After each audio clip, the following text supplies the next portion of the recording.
Good morning, Overall Middle School students. This is Mr. Woolley.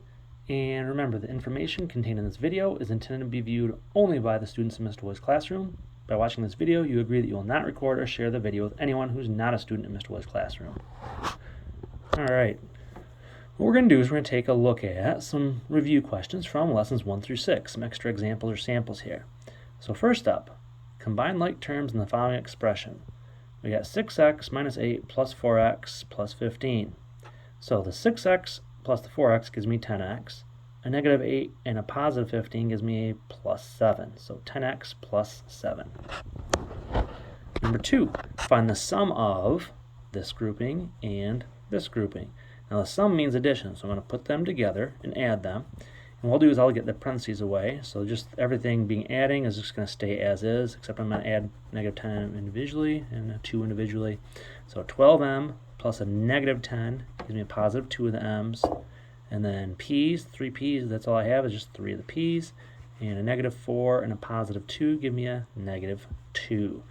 So remember, alphabetical order, m's come before p's, and regular numbers.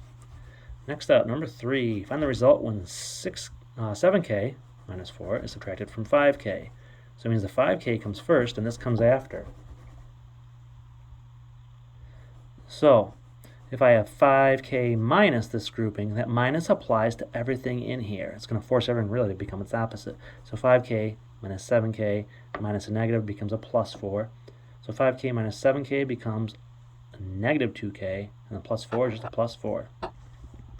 Number 4, write the expression in standard form by collecting like terms. So I have this grouping minus this grouping. So the first grouping stays the same, and minus this grouping forces everything in here to become its opposite. Minus a negative becomes a plus 10e, minus a positive just becomes a minus 14. So as far as my letters go, 9d, I'm done with them. It's the only d's I have. The e's, a negative 5 plus 10 gives me a positive 5e, so plus 5e. And 6 minus 14 gives me a negative 8.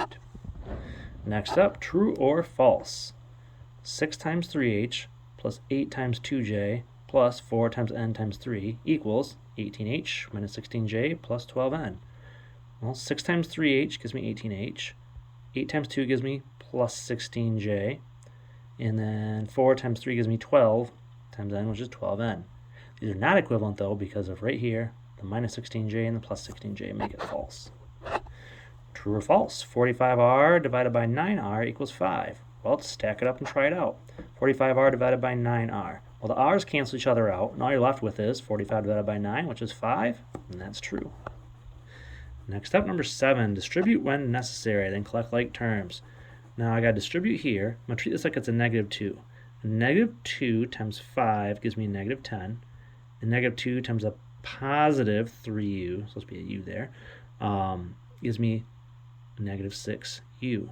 So as I go through this, 4u minus 6u gives me negative 2 of the u's, and minus 10, that's the only regular number I got, is just a minus 10. So negative 2u minus 10. True or false?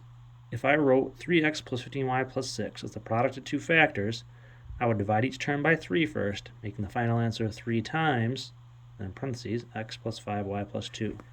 Well, let's try it out. Let's divide that expression up here by 3, and divide each one by 3, and I get 3x divided by 3 gives me just an x. 15y divided by 3 gives me 5y. 6 divided by 3 is 2. I put my 3 on the outside because that's what I was going to be dividing by. So yes, that is true. It's exactly what I was looking for. Number 9, find the sum of 9z plus 14 and the opposite of 14. Well, 9z plus 14, if I'm going to add that to the opposite of 14, well, the opposite of 14 is a negative 14. And you can see a positive 14 and negative 14 cancel each other out. There's 0. All you're left with is 9z. And last up, distribute, by multiplication, the multiplicative inverse of 4 to 16v plus 24. And write the resulting expression. Now, the multiplicative inverse of 4 is 1/4. Or put 4 over 1, then you flip it. So now it's 1/4. Then you take 1/4 times each of these and distribute it. Now 1/4 times 16v, or 16v over 1, I can cross cancel here, and I get the 16 and the 4 both divisible by 4, so I'm down to a 1 and a 4. So I get 4v over 1, which is just 4v. And then I also have 1/4 times 24, so 1/4 times 24 over 1 gives me a chance to cross cancel and divide both of those by 4. I'm down to a 1 and a 6. I get 6 over 1, which is a 6. So I have a 4v and a 6 for a final answer of 4v plus 6. All right, well, thanks for watching, and go ahead and give your homework in Schoology a try.